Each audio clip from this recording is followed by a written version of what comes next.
Here's a York Latitude right here at an apartment complex. I honestly don't know if I should go in there to it, but Sam Brandish told me it's probably fine if I just ran in there real quick.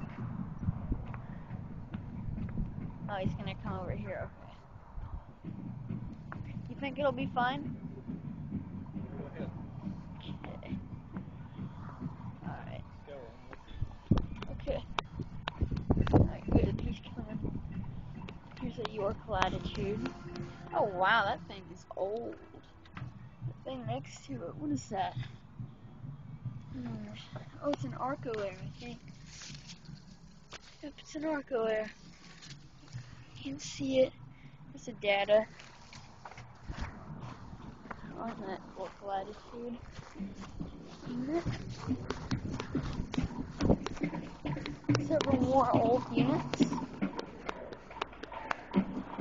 Arcoair, Goodman, and there's two over there. I don't want to get caught. Jim Brandish is listening to the light, I think. Here's another Arcoair.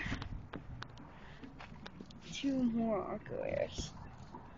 This video is going to be called several Arcoair air conditioners. Hope we don't get caught in here. These things are old. 1980s, 1970s, I don't know.